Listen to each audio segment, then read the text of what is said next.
toda la gente piensa que Andrea y yo fuimos novios y no. Esto ocurre en un momento de mi vida muy particular. Mi mamá me había corrido de la casa 2 años antes. Yo realmente estaba muy solo. Y se dieron cuenta los papás de Andrea. O sea, no existía el stand-up como tal antes del 20 de septiembre del 2008, que fue cuando estrené. Y cuando estrené y empecé a hacer el pelón, empezaron a suceder cosas como las que hoy suceden en México, que puedes ir a ver stand-up de lunes a domingo y eso no existía. Yo me tuve que dar cuenta de eso enfrentándome a la muerte. Pues tuve una falla en el corazón que me hizo desprenderme de mi cuerpo, me vi en la camilla, entré por el túnel del que todos hablan. Hola, soy Héctor Suárez Gómez y estoy en la cueva de Álvaro con Álvaro Cueva. Eso es todo. Bienvenidas, bienvenidos a mi cueva, la cueva de Álvaro Cueva. Y lo tengo que decir, me siento muy privilegiado porque estoy con un hombre que amo y con un hombre que genuinamente admiro y respeto, Héctor Suárez Gómez. Gracias Álvaro. ¿Qué te tomas? Ahorita nos tomamos algo muy intenso porque yo tenía años soñando con charlar contigo frente a un micrófono, porque eres una mente privilegiada, eres alguien que tiene mucho que decir desde todas las perspectivas. Gracias. Y por eso tú que nos estás viendo, ya sabes, acompáñanos aquí en el canal de N+, en YouTube. Pícale al signo de más. Pícale a la campanita para que recibas las notificaciones. Comparte. Síguenos en TikTok donde la estamos rompiendo. Y prepárate para ser muy feliz porque mi Héctor está triunfando en teatro. A ver, ¿qué onda? Cuéntame. Ahora ya puedo decir que ya escribí una obra de teatro. Ya es mi tercera obra de teatro que dirijo. Pues mira, todo esto surge porque Juan y yo teníamos, desde hace 21 años, cada año decíamos, acabo de ver una obra de teatro que nos queda perfecta. Queríamos volver a trabajar juntos después de haber hecho Mi mujer se llama Mauricio y se nos fueron 21 años. Y que entonces un día le dije, oye, tengo la obra. Y creo que ahorita en esta edad nos viene muy bien y se puede contar de manera diferente. Entonces quería yo hacer una pareja con Ángel otra vez y volverla a dirigir. Bueno, no volverla porque la dirigió Palomo, pero dirigirla. Me muero ganas de hacer esa obra. Pero en la semana que Juan empezó a negociar los derechos, la querían hacer hasta en China, Taipei. No. Entonces Juan, desesperado y harto, me habló y me dijo, ¿sabes qué? No, o sea, no me voy a pelear, no voy a estar, además, como si fuera una subasta, dando más para que me resten, para sumar. Escribe la obra de teatro tú. Así. Y entonces dije, ¿qué demonios voy a hacer? Y nada más quiero que seamos tú y yo en escena y así nada más somos tú y yo y nos vamos de gira tú y yo y estamos nada más tú y yo. Dije, pues va a estar complicado. ¿Qué me invento? Y venía en el coche oyendo oldies y ponen la canción de Lerner y de Montaner que dice, ¿por qué no nos juntamos a escribir una canción donde hablemos de la magia? El caso es que están como que planeando hacer una canción, pero ya la están cantando. Y dije, uy, eso para el teatro. Entonces le hablé a Juan y le dije, oye, somos Juan Soler y Héctor Suárez Gómez, siendo Juan Soler y Héctor Suárez Gómez. Y entonces dentro de la obra de teatro estamos planeando escribir una obra de teatro, pero ya la estamos representando. Entonces va por ahí y tocamos temas que la gente no se imagina, ¿no? O sea, toda la gente que va, nos acaba diciendo, nunca me imaginé que iba a ser esto. ¿Sí es una obra o es un show? No, es una obra de teatro tal cual y está escrita y te voy a dejar que leas parte del guión porque está escrita. O sea, no es de, y tú aquí me dices y yo aquí comento. No, es una obra de teatro escrita tal cual. Te la recibo con muchísimo cariño porque todas estas cosas me fascinan y viniendo de ti más. Pero ¿Qué es ese perro? Este perro, ahora te explico. Héctor trajo un perro. Un perro verde, además, que no es cualquier perro, ¿no? O sea, es un perro verde. Estoy esperando a que se cargue esto para enseñarte que está escrita, las 70 y tantas páginas están escritas de principio a fin y, o sea, dialogadas y explicado lo que pasa, todo ¿Me voy tal a reír? cual. Y vas a llorar, vas a sentir. Vas a ir a sentir. Tu especialidad. Entonces, es una rueda de la fortuna, no rueda de la fortuna, no, una montaña rusa de emociones. El perro verde, Juan, desde 1997, que somos grandes amigos, me dice perro verde. Porque como no existen los perros verdes, entonces hoy se divierte muchísimo con mi proceso mental. Entonces lo desespero mucho, pero a pesar de eso, nos adoramos, nos amamos, e incluso la obra de teatro en realidad es una historia de amor entre dos hombres, sin que esto te remita machistamente a Latinoamérica y a México con la humanidad. Entonces también hablamos de la soledad una vez que te quedas huérfano, tengas la edad que tengas, porque la orfandad no se toca ese tema y es algo que deberíamos de hablar los seres humanos, de el poder abrir las emociones y los sentimientos y el corazón y el alma a tu amigo, porque eso está prohibido en México, ¿no? Parecería que la preferencia sexual tiene que ver con compartir tus emociones con otra persona y es absurdo.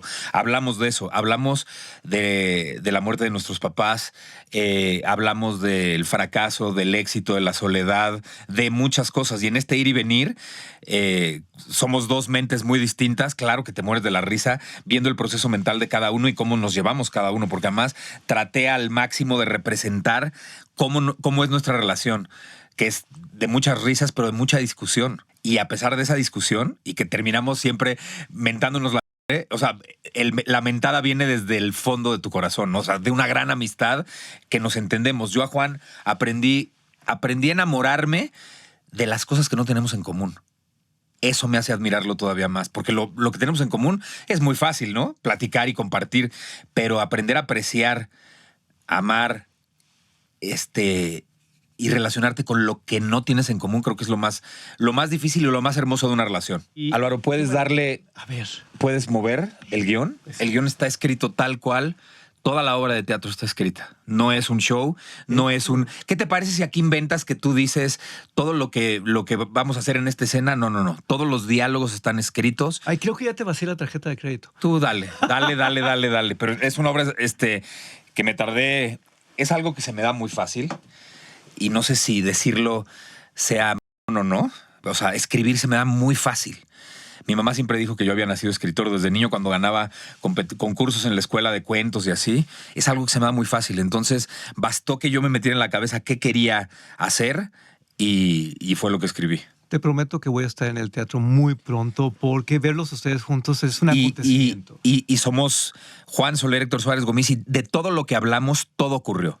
Todo lo que hablamos ahí ocurrió. Lo único que me tuve que inventar es el conflicto. Toda historia debe tener, aunque sea así de chiquito, el conflicto. Y el conflicto es que por la orfandad y la muerte de mis papás, yo llevo una temporada estando deprimido y solo y no salgo de ahí. Entonces, él y yo nos reunimos en nuestro estudio que tenemos en La Condesa para pagar los derechos de la pareja dispareja. Yo no sé que él me lleva ahí con una intención distinta.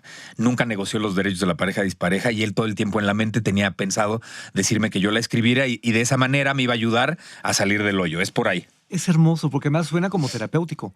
Creo que es terapéutico. Yo a Juan lo único que no le quise platicar es qué va a pasar contigo, con tu cabeza, con tu conciencia, una vez que empieces a ser tú en escena y hablar de ti frente a la gente. Y la magia de la terapia es tú en voz alta empiezas a hablar de ti. Como alguien te está poniendo atención, tomas conciencia de lo que estás diciendo y lo que estás diciendo se va para adentro y empiezas a trabajar. Tú eres un gran sanador, Héctor. Lo digo... No, eso no lo sé. No, yo sí, porque tu podcast es una joya. Ah, ¿lo has oído? Héctor, yo soy un gran fan tuyo. No sabía que habías oído el podcast. Quiero que me permitas contar tu historia. Por favor. Sobre todo que las nuevas generaciones te entiendan, te conozcan, para que valoren el monstruo que eres. Gracias. Ojalá eso vieran los productores de este país, ¿no? O que un productor dijera lo que tú estás diciendo. Productores. Porque soy de los actores que menos trabaja y que no me quejo. Sin embargo, eso me llevó a generarme a mí mismo mi propio trabajo y siempre voy a estar agradecido con todo aquel o aquella productor o productora que me haya cerrado la puerta en las narices. Siempre. Porque eso me obligó a yo escribir y yo hacer todo. Porque no... Si tú analizas mi carrera, no soy una persona que llamen constantemente. Cuando me quedo es porque ya no había de otra o porque de verdad no me podían quitar el casting que había hecho. Pero de ahí en fuera, la última novela que hice en Televisa fue en el 2013. Estamos en el 2024. No soy alguien que generalmente les guste para trabajar. Cuando abres brecha, pagas el precio. Pues sí, es una historia, lo mío es una historia que yo estoy tranquilo, no tengo ningún problema con que así me haya tocado, pero también tengo que aceptar que no soy alguien que le guste a los productores para trabajar con él. Todo empezó hace muchos años cuando se me empezó a caer el pelo, cuando me quitaron Baila Conmigo, porque ya no me salía el copete. Sin embargo, cuando hablé con Manolo García, le dije, oye, ¿y si me pongo el look de The Wild One de Marlon Brando? Y me dijo, vamos a vestuario. Me lo hice me quitaron la historia porque no me podía hacer copete. Y Rafa Rojas, que no tiene ninguna culpa, le pusieron el look de The Wild One cuando él entró a sustituirme.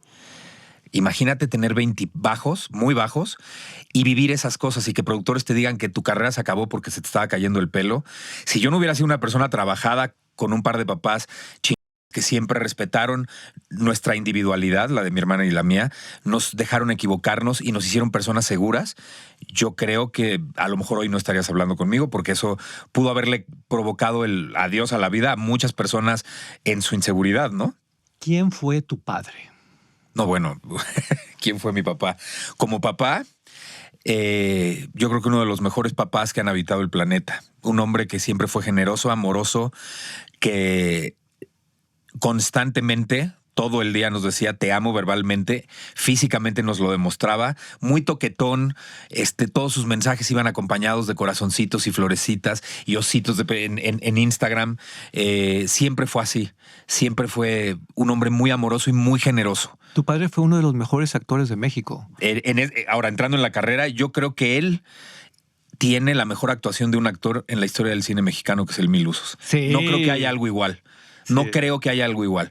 Porque en México, y esto tú lo sabes, el método o este cambio de manera de actuar no llegó en los 60 como en Estados Unidos, y este gran cambio por el Actor Studio en México apenas está ocurriendo, y el encontrar la naturalidad a la hora de hablar y de decir tus textos apenas lo estamos viendo. Siempre recitaban, ¿no?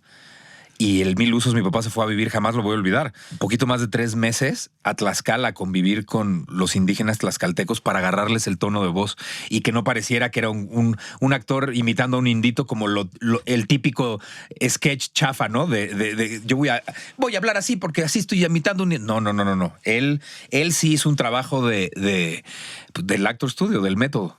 Amo que hables así de tu papá, porque todos lo vinculan con la comedia, con qué nos pasa, y siempre hablan de eso. Ajá. Cuando él tiene una trayectoria... Sí, no, su trayectoria de teatro experimental y teatro de tesis y teatro fuerte. O sea, él se la pasó haciendo teatro en los teatritos que están atrás del Auditorio Nacional en todos los años 60. Él trabajó con Alejandro Jodorowsky en 2 obras de teatro. O sea, lo dirigieron Julio Castillo, Héctor Mendoza. O sea, lo dirigieron las grandes eminencias de teatro de esa época. Pero él dijo, si yo me quedo aquí, voy a morir de hambre. Y descubrió la comedia por accidente una vez que estaba sentadito en una banca en Televisa Chapultepec, o sea, hace aquí, hace 60 y tantos años, y alguien falló a chucherías. Y entonces le dijeron a mi papá que entrara e iban a hacer la parodia de los 3 mosqueteros. Y mi papá estaba haciendo a Richelieu y fue a vestuario, y en vestuario encontró un gato disecado. Entonces tenía el gato disecado como si lo estuviera acariciando y con esta mano lo aventaba para allá y lo rescataba con esta y lo jalaba, pero completamente cara de palo. Y Luis de Llano y Azcárraga Vidaurreta enloquecieron.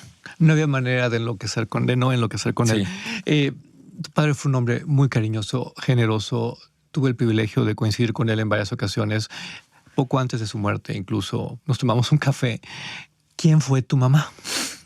Mi mamá fue una mujer muy dulce, muy rígida. Desafortunadamente, toda aquella persona que haya vivido una guerra y haya tenido que dejar su país, pues sabrá de lo que te voy a platicar. O sea, mi abuelo era el fiscal de Cataluña, vivían como reyes, y tuvieron que dejarlo absolutamente todo porque la gente de Franco ya iba por la cabeza de mi abuelo. Huyeron a Francia, llegaron a México en uno de los barcos que llegó a Coatzacoalcos, y mi mamá se la pasó toda su vida cultivándose. Era una mujer muy culta. Recuérdale al público el nombre de tu madre. Pepita Gomis, Libertad Josefina Gomis Iniesta.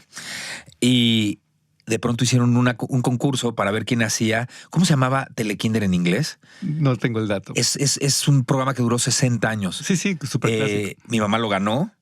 Y fue la persona que hizo el primer programa educativo de la televisión mexicana en este país, y se volvió un ícono y un fenómeno en ese entonces, porque todos los niños veían Canal 2 de 2 a 3 de la tarde para ver a Pepita Gomis en Telekinder. Mi infancia en los 70 me tocó ver cómo en todos lados los niños corrían a abrazarla y a estar con ella. Mucho antes de Plaza Sésamo hubo un Telekinder con tu mamá. Sí. Ella cambió la historia de la televisión en México, literal. Y tuve el gran honor de entrevistarla por ahí de 2005. Ok. Fue desgarrador porque muchas de las personas que me acompañaron en aquel momento crecieron con ella. Y ella tuvo a bien repetir algunos momentos del programa. Tenía efectos especiales con un espejo. Sí, le hablaba a los niños a través, era una raqueta sin cuerdas. Sí. Y ella decía, Álvaro, yo sé que no has comido y que te estás portando mal, hazle caso a tu mamá. Y en ese momento cambiaba tu actitud con tu mamá, ¿no? O sea, todos los Álvaro de México decían, me está hablando a mí, ya sabe lo que yo hice, qué impresión. Sí, sí fue, además era una época increíblemente cándida de la humanidad. La televisión estaba en pañales, ¿no? Y lo que se hacía enfrente de las cámaras era increíblemente como infantil, y sin que esto suene peyorativo. No. Porque estaban empezando a hacerla. La fusión de don Héctor Suárez con Pepita Gómez, ¿cómo la viviste? ¿Cómo es ser hijo de ambos titanes? Mira, siempre que me han hecho esa pregunta, no nada más medios de comunicación, personas que me conocen en una reunión, amigos, cuando he viajado, siempre digo lo mismo, es que para mí era mi papá y mi mamá, y yo veía normal la vida que teníamos, y la vida que teníamos fuera de la casa, donde antes de qué nos pasa, se paraban de todos lados a saludar a mi papá y a mi mamá. Después de que nos pasa eso, cambió, eso se volvió un fenómeno loquísimo.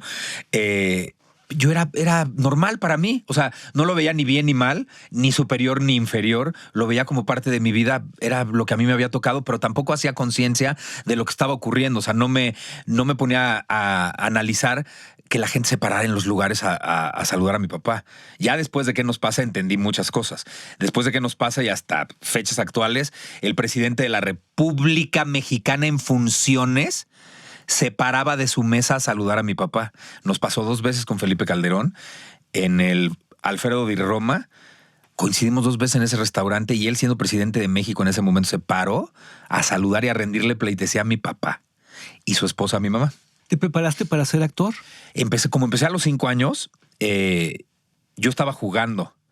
Y cuando de repente tomé conciencia, ya habían pasado 25 años y era mi modo de vida y era mi vocación y de lo que yo estaba enamorado, y nunca tuve tiempo de prepararme. Sin embargo, siempre estudié al mismo tiempo que estaba trabajando. O sea, siempre hice tallercitos y cosas que me dejaran crecer. Sí. A ti te tocó un momento histórico bien especial, porque si bien siempre hay antecedentes como una Silvia Pasquel, etcétera, etcétera, etcétera, tú perteneces a una generación ya de hijos de luminarias. ¿Cómo era tu relación con otros hijos de luminarias? Alejandra Guzmán, Chantal Andere, en fin. Que son gente con la que crecí. Mi papá y Silvia Pinal fueron mejores amigos hasta como por el 2000. Iba mucho mi papá a casa de Silvia Pinal. La gente no recuerda que La Libélula, esa obra de teatro que mi papá lo encumbró, quien la estrenó fue Silvia Pinal. No Leonor Benedetto ni Anabel Ferreira. Tenían una gran relación, entonces yo conocí a Alejandra y a Luis Enrique y a Viridiana, que en paz descanse, desde niños. No había un niño que no estuviéramos enamorados de Viridiana, porque era, más allá de lo guapa, era un encanto de persona. Ella era como que la que nos cuidaba. Crecimos mucho, nos queremos bien. José María Fernández Unzaín fue uno de los grandes amigos de mi papá de toda la vida. Entonces crecí en casa de Jacqueline y de José María, y conozco a Chantal desde niña, desde chiquitos. Benny, la familia de Llano y la familia Gómez son una familia, o sea, son familias no de sangre, pero son familia. Entonces Benny y yo, o sea, Julis es más o menos de la rodada de mi tía Ana Mari, se llevaban y crecieron juntas, y Benny y yo nos conocimos saliendo yo. ¿Cómo se llama el cine que está en la esquina de donde está el Teatro Manolo Fábregas? En la calle de Serapio Rendón. Yo salía de ver Dumbo, íbamos al coche, y entonces tenías que pasar por enfrente del Teatro Manolo Fábregas y de la puerta de camerinos, y estaban Julisa y yo me quiero imaginar que también Silvia Pasquel y Alma Muriel, fumando afuera de la puerta de camerinos en la calle y platicando. Entonces cuando vieron a mi papá, lo abrazaron y todo. Julisa me cargó y le dijo, papá, yo creo que ya están en edad de que estén todo el tiempo juntos, llévalo mañana a la casa. Y entonces desde los 3 años, Ben y yo crecimos juntos, nos mandaron a los mismos camps. Somos muy amigos, nos vemos poco, pero nos amamos mucho. Y creo que son con las 3 familias con las que yo crecí. O sea, la Pinal, Benny y Chantal. Qué bueno que lo dices, porque hoy todo el mundo solo comenta que conociste a Luis Miguel de niño. Luis Miguel vivía en la misma privada que nosotros. Es una privada de 24 casas dividida en 2 privadas. De la 1 a la 12, de la derecha, y de la 13 a la 24, la de la izquierda. En mi lado de la privada, que además se conectaban, vivían nada más conocidos palazuelos. Del otro lado de la privada vivía Miki en la 19 y Andrés García en la 24. Entonces sí fue una infancia distinta, loca. Miki y yo los que éramos muy amigos éramos Cito, el hijo mayor de Andrés García, Miki y yo. Éramos como los sensibles de la privada. Y crecimos juntos. O sea, ¿Qué hacían? ¿Jugaban fútbol? jugábamos fútbol, béisbol, muchas travesuras. Muchísimas. ¿Travesuras onda acá los Caifanes? No, pero travesuras un poquito subida de tono para nuestra edad. O sea, en la época de diciembre, en la época de invierno, si veíamos chimeneas prendidas, nos encantaba defecar en las chimeneas. Entonces imagínate estar, no sé, con bombones y que te empiecen a caer soretes de... Sí, hacíamos cosas fuertes. Luis Miguel hacía eso Sí, también. Sí, claro. Sí, por supuesto. Miki, Beto, el Oso, Cito y mucha gente que nunca se dedicó a esto. Sí, éramos además, había muchas privadas a lo largo de la Avenida San Bernabé y casi entre todos nos llevábamos. Entonces éramos una bola de 30 y tantos niños que directa e indirectamente se relacionaban. Héctor, hay algo que toda la vida te he querido preguntar. Uh-huh. ¿Traes un disco? ¿Tú qué crees? No sé si traes uno o dos. Nos vamos de vacaciones. Yo pensé que era uno de los míos.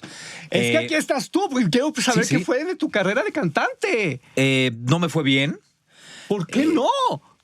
Soy entonado, no tengo una gran voz. Puedo hacer algunas comedias musicales que he hecho. Yo sentía que estaba usurpando un lugar que no me correspondía y se lo estaba quitando a alguien que lo podía hacer 1000 veces mejor que yo. Se me dio la oportunidad y como me dijeron mis abuelos y mis papás toda la vida, nunca dejes ir una sola oportunidad. Si te dicen, oye, ¿sabes andar en caballo? Y no, tú di que sí y luego le haces para poderte subir a un caballo. Si te dicen andas en moto, tú di que sí hasta que aprendas a andar en moto. O sea, nunca digas no. Vino la oportunidad de cantar, grabé 2 discos y 2 discos especiales. Uno es el de Nos vamos de vacaciones y el otro es de Navidad. Sí. Y me fue, no pasó gran cosa.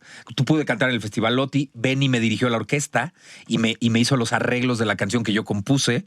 O sea, es una carrera en la que jugando en serio, con toda disciplina e indisciplina, he podido hacer lo que se me ha pegado la gana. He cantado, he escrito, o sea, tengo composiciones de canciones, he escrito 4 libros, nada más hay 3 publicados, he escrito 2 stand-ups, he escrito una obra de teatro, he escrito un programa de televisión. O sea, se me ha dado el poder hacer de todo.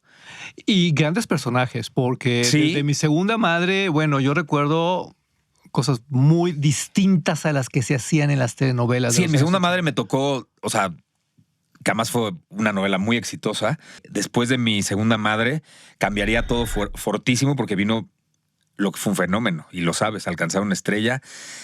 Nadie nos imaginamos lo que iba a pasar. Si eso llega a ocurrir en la época de las redes,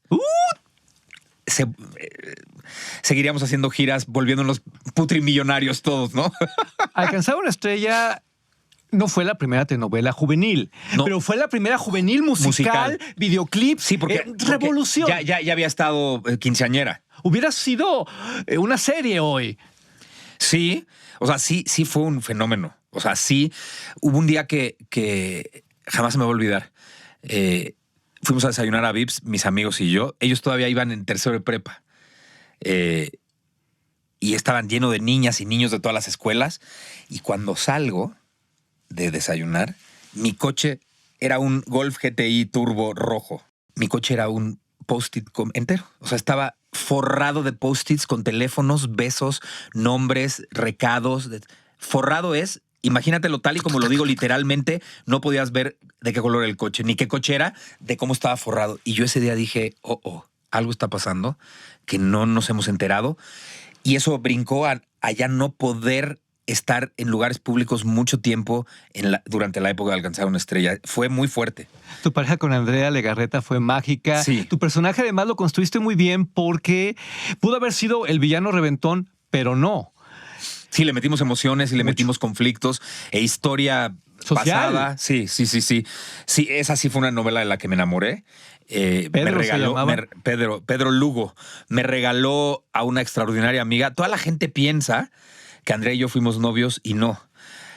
Esto ocurre en un momento de mi vida muy particular. Mi mamá me había corrido de la casa 2 años antes. Yo vivía en la oficina de mi papá, que era una casa, pero con servicio de oficina, no había ni siquiera cocina. Yo realmente estaba muy solo y se dieron cuenta los papás de Andrea. Y entonces me invitaban a comer y a cenar todos los días, me llevaron a Las Vegas, me llevaron a Acapulco, me viajaron, me hicieron parte de la familia y me hicieron sentir amado y que pertenecía, y eso nunca lo voy a olvidar y siempre se los digo. Ahora, hace un año cuando murió Isabel, hablé con el papá de Andrea y le dije que nunca iba. Le dije, en ese entonces yo no me había dado cuenta. Pasa el tiempo, creces y analizas y dices, lo que hicieron estos hombres fue extraordinario y siempre se los he agradecido y siempre se los he dicho y nunca lo voy a dejar de decir. Dejemos a un lado las telenovelas porque, insisto, tú eres un gran revolucionario. Lo que hiciste con la comedia, diseñador ambos sexos, es histórico. Recuérdaselo a la gente, Sí, por favor. No la escribí yo. Ya después me dejaron meter muchas ideas. Esto tiene una historia todavía más bonita. ¿En qué año fue? Debutamos el 10 de enero del 2001, pero empezamos a grabar desde marzo del 2000. Ok.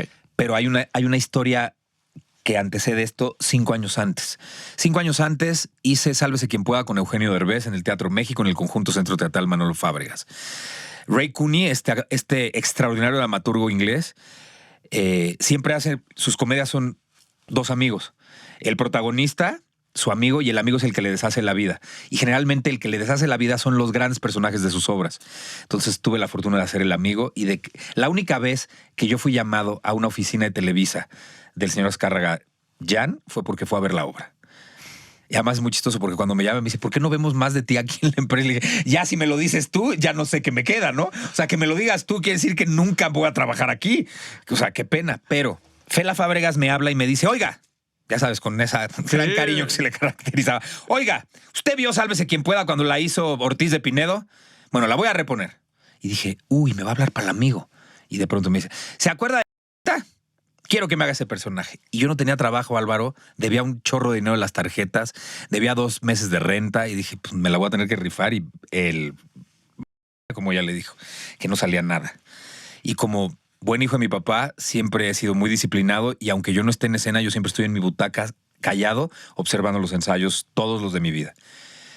Y el que hacía ese personaje empezó a fallar y a fallar y a fallar y a fallar y a fallar y a fallar hasta que se desesperó Perrín y la señora Fábregas y lo corrieron. Ese mediodía de ensayo me dijeron, oye, cúbrenos hasta en lo que decidimos quién lo hace. Ahorita te pasamos un libreto. Le dije, no, me lo sé. Ay, sí. Entonces es el primer acto de memoria y no lo podían creer y me quedé con el papel. Pasan 5 años, 6. Yo dije, esto va a cambiar mi carrera y no pasó nada. Pasan 6 años, me llaman de la oficina de André Barrenda a Televisa. Entonces llego porque quería hablar conmigo el creador, que es Eduardo Jiménez Pons. Entonces cuando yo llego, me dice, mira, hace muchos años yo estaba haciendo una obrita chiquita en el Teatro de Arriba de los Fábregas y nunca iba la gente. Siempre cancelaban y yo me bajaba a ver Sálvese quien pueda. Y no sabes cómo me enamoré de tu trabajo y de cómo hacías comedia y de cómo la hacías en serio. Y pues te escribí esto, ojalá te guste. Diseñador ambos sexos. ¡Guau! ¿Qué hubiera pasado si mi ego le hubiera dicho a Fela, yo no hago el... Ay. Son de esas cosas que dices, qué bueno que dije que sí. Y aunque no pasó nada inmediatamente en esos 5 años, después pasó mucho porque Diseñador ambos sexos pues colocó mi carrera en otro sitio. Por completo. Rompimos récords de rating, de share. Yo no sabía lo que se sentía ser el sabor del año, ¿no? Todo el mundo quería conmigo. O sea, portadas de revistas que nunca me ofrecían, entrevistas donde nunca me llamaban, ahí estaba. Entonces, claro que te das cuenta que esto es un gran juego, ¿no? En el juego, en el momento en el que estés en la vitrina, apréndelo a jugar y cuando no estés, no dejes que se te vaya al corazón y además crea tus cosas. O sea, así es este juego. Lo descubrí y lo entendí muy bien cuando hice Diseñador. ¿Cuál fue la gracia de Diseñador ambos sexos? ¿Por qué tuvo tanto éxito? Porque en un país machista, en donde historias que tuvieran que ver con la homosexualidad no se contaban, aquí se contó. Nada más que el mío era un mujeriego que se hacía pasar por gay, pero se hacía pasar por gay en el lugar donde trabajaba el amor de su vida, que era Luz María Cetina, y un hombre que sí era completamente gay se enamoraba de él, y entonces el conflicto era grandísimo. Y él en este juego de hacerse pasar por convive con muchos y entonces la homofobia y todo eso se acaba y acaban fundiéndose todos como grandes amigos, ¿no? O sea, como algo que la preferencia sexual no tiene nada que ver con que yo te quiera o no te quiera, ¿no? O sea, es como quita la sexualidad y sigamos, quedémonos en el sexo. Es que me gusta el leather o me gustan los latigazos. Es algo que a mí no me importa. O me gusta con 4 o con 5 o como den por adelante y por atrás. Es algo que no me incumbe. Igualmente con quien te acuestes. Entonces, esto sí hermanó a los heterosexuales con los sexuales, como que fue un primer gran acercamiento. Para que luego no crean que todo esto se inventó hace 2 años. No. A principios de los 2000 tuvimos a un Héctor Suárez Gómez. Diseñador ambos sexos. Abriendo el camino. Y luego la comedia que se está haciendo el día de hoy, que es tan agresiva y tan fuerte y tan irreverente, lo hicimos en el 2004 cuando hice El Pelón de Noche. Esa comedia que se estaba haciendo en ese entonces no estoy diciendo que yo la inventé, no. Es que mis ojos han visto comedia en todo el mundo y era lo que se estaba haciendo en otros lugares antes que aquí y fue lo que yo quise hacer. Muchas cosas me salieron y muchas no, pero me atreví. Fíjate lo que te voy a preguntar, fíjate cómo te lo voy a preguntar. Héctor Suárez Gómez, tú eres el padre del stand-up comedy en México. En el formato de stand-up, antes de mí, Polo Polo lo hacía. Polo Polo, un chiste de 1 minuto o de 40 segundos, lo hacía de 10. Ese alargamiento de 10 minutos, lo que él platicaba, o sea, tú oyes su viaje a España, el viaje a España es stand-up por completo. Lo que pasa es que no se usaba el término y seguían diciéndole cuenta chistes. La primera persona que lo hizo con el nombre como tal de stand-up y que tuvo éxito haciéndolo, fui yo. Héctor, es que yo me acuerdo que tenías que explicarle a la gente de qué se trataba. Sí, y muchos de los que hoy son grandes expositores del stand-up fueron mis teloneros, o sea, y pasaron por mi taller. Pero, o sea, no, si no lo dicen y no quedo ahí como... O sea, yo sé cuál es la verdad y qué es lo que pasó. O sea, no existía el stand-up como tal antes del 20 de septiembre del 2008, que fue cuando estrené. Y cuando estrené y empecé a hacer El Pelón, empezaron a suceder cosas como las que hoy suceden en México, que puedes ir a ver stand-up de lunes a domingo y eso no existía. Perdóname, pero aquí es donde yo tengo que intervenir como periodista, como analista, como crítico. Es que sí estamos en deuda contigo porque, ojo, hoy todas, todos y todes triunfan haciendo stand-up comedy, bueno, hasta en las fiestas más insignificantes del universo. Pero tú te enfrentaste a la opinión pública. Sí, yo fui el porque primero. Porque te atacaron hasta que se hartaron. El primero que lo hizo con el término de stand-up comedy y el primero que tuvo éxito haciendo un stand-up comedy. Había habido intentos. Julián Pastor, con toda su gente alternativa del Wow, lo intentaron a principios de los 90 y no le salió.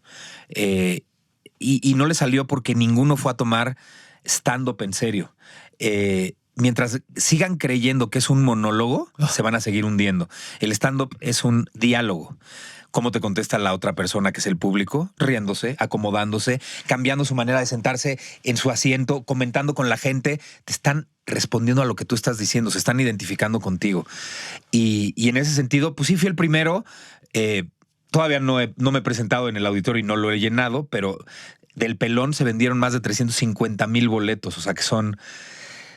no sé cuántos auditorios nacionales llenos. ¿35? Yo tendría que ser el peor periodista del mundo si tú estuvieras conmigo y no te preguntara sobre tu encuentro con la muerte, Héctor. Porque gran parte de la última grandeza que tienes, porque son como muchas trenzadas, viene de ahí. Sí, yo creo que en el momento que entiendes que el miedo no te aleja de la muerte, sino te aleja de vivir, empiezan a cambiar muchas cosas. Yo me tuve que dar cuenta de eso enfrentándome a la muerte. Porque sí me fui por el túnel y me pasó todo eso. Ojalá la gente pudiera llegar a esa conclusión que yo llegué sin tener que pasar por eso. Pues tuve una falla en el corazón que me hizo desprenderme de mi cuerpo, me vi en la camilla, entré por el túnel del que todos hablan. Lo dices como que, sí, claro. No. O sea, te saliste de tu cuerpo y te viste... Sí. En la camilla estabas ahí. Muerto. Sí. Y todo esto habrá pasado en 2 segundos o en segundo y cacho, pero para mí duró como 1 hora. Me desprendí, me fui por el túnel y ahí en el túnel me pasó algo muy curioso, que me cegaba la luz que estaba no sé a cuántos kilómetros al final. Y entonces cuando cerré los ojos me siguió cegando. Y entonces puse mis manos así, literalmente, así me acuerdo hacerle. Y me siguió cegando, pero entonces me di cuenta que no tenía manos, ni brazos, ni pies, ni piernas, pero mi conciencia seguía existiendo. Y eso fue clave para mí, porque entonces me di cuenta que no te mueres. No es cierto. Sigue estando tu conciencia con la información de esa vida. Afortunadamente esa conciencia, si se vale redundar, se hizo consciente de que era papá y no iba a dejar a Jimena sola, y me regresé y puedo contarlo. Pero a partir de ahí empezaron a ocurrirme pues muchas cosas. O sea, si tienes un evento así y no te transformas, no pasó, entonces eres un imbécil. No es que yo antes viviera como Scrooge, ¿no? O sea, no es esta historia de que yo era malo y ahora me volví bueno, ¿no? No, espérame tantito, porque lo digo con mucho respeto. Tú venías del tema testicular. Sí. Tú venías de la vigorexia. O sea, sí te la has pasado mal. Sí, y concluyó con esto, pero le hice caso a lo que pasó. O sea, no lo dejé, ay, me pasó esto y ahí muere. No. Y entonces entendí que no es este lugar común y cliché de lo único seguro es la muerte. Sí, pero hazlo consciente. Porque si lo único seguro es eso, entonces vive plenamente y vive a tope, porque si no, no lo has entendido. Por eso digo que el miedo no te aleja de la muerte, sino de vivir. Porque la raíz del miedo es la pérdida, y la raíz de la pérdida es la muerte. O sea, la raíz del miedo es la muerte. Si tú olvidas ese miedo, vas a poder vivir a plenitud. Yo creo que la vida es como salir a escena sin ningún guión aprendido y a improvisar. Y hazle como puedas. No es, me voy a aprender el texto y voy a caminar seguro y este paso lo voy a dar, pero hasta que me confirmen que no me va a pasar nada. No, atrévete, no pasa nada.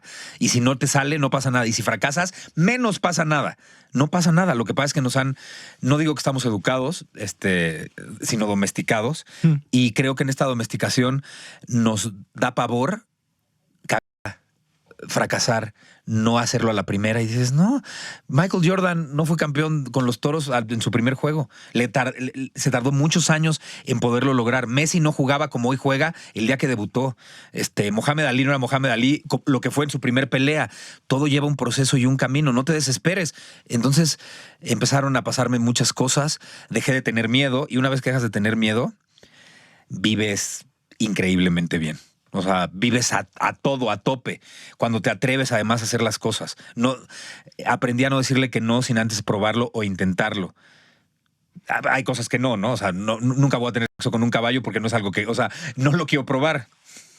No, pero en ese sentido hay cosas que no necesito probar para saber que sí quiero o que no quiero. Pero lo que no quiero es dejar de vivir. Nunca.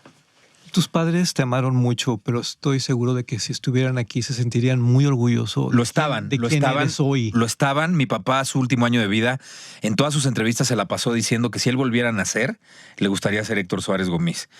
Y lo decía porque admiraba mucho la manera en la que yo vivía mi vida. Uh-huh. Cuando él y yo convivimos en Los Locos Suárez, tantas carreteras y tantas giras y tantas entrevistas, sí. Mi papá me dijo un día, jamás, es que León es clave, porque en León hablamos de lo de la herencia y hablamos de lo que él pensaba de mí. Entonces estábamos en León y me dice, no sabes cómo admiro que llegamos a todas las estaciones de radio, de televisión. Yo veo cómo las mujeres quieren ir y tú en la vida le das entrada a nadie y eres muy respetuoso y eres o sea, a diferencia de mí, ¿no? O sea, que yo le doy entrada a todo el mundo. Y admiro mucho eso, pero además admiro cómo estás preparado, cómo lees, cómo te has informado, cómo te has cultivado. O sea, es algo que a mí me hubiera gustado hacer a tu edad, me hubiera servido muchísimo. Cosas así me decía. Y ya después hablamos de la herencia, que fue cuando le dije, por eso León es clave, le dije, no quiero nada. Pero es que yo quiero que seas mi albacea. Y le contesté y le dije, ¿tanto me odias? O sea, neta, ¿tanto me odias que quieres que sea tu albacea? No quiero nada, ya. Ahí muere. No hay mayor bendición que estar trabajando juntos. Te recuerdo, La Cueva de Álvaro es una producción de N+ Podcast. Gracias por seguirnos en el canal de YouTube de N+. Gracias por seguirnos en Spotify, por picarle al signo de más. Comparte, porque te consta. Esto ha sido maravilloso. Pícale a la campanita y... Héctor, quisiera que por último invitaras a la gente que no se pierda esta experiencia. Danos toda la información además. ¿Quieren sentir? Porque lo que nos dicen cuando... Además nos tomamos fotos siempre con toda la gente que se quiere quedar a tomarse fotos sin cobrar. Y siempre nos dicen, ay, no sabes cómo me hiciste llorar y reír. Y lo que decimos siempre, no, te hicimos sentir. Creo que el arte existe para eso, para que sientas o no. Porque, por ejemplo, mi hijo se llama Pablo porque mi ídolo más grande es Pablo Picasso y sus cuadros me hacen llorar de lo que siento. Cuando fui al Museo d'Orsay en París, a mí los impresionistas no me hacen sentir nada, pero eso no quiere decir que no sean una belleza, ¿no? Entonces, el arte es eso, te hace sentir o no. Eso es todo. Vengan a sentir o no. Eso es lo que... Y a conocer a Héctor Suárez Gómez y a Juan Soler tal cual somos, tal cual. No estamos ocultando nada y nos abrimos de capa entera. Héctor Suárez Gómez, te amo mucho. No, gracias, mi querido Álvaro. Muchas gracias por todas tus buenas y malas críticas. Ambas me funcionan. Nada más recuerda a la gente quién fue la persona que peor destrozó el pelón de noche y cómo me ayudó a transformarlo. Porque para el 6 ya estabas enamorado del programa. Y lo había cambiado, o sea, no le hice caso al 100% de lo que tú dijiste, porque sería yo un estúpido, ¿no? Pero le hice caso a lo que yo entendía que tenía que cambiar, porque la crítica para eso sirve. Y lo logré. Por eso te quiero. Un placer. Gracias. Un honor. Hasta la próxima. Gracias. Muchas gracias. Gracias.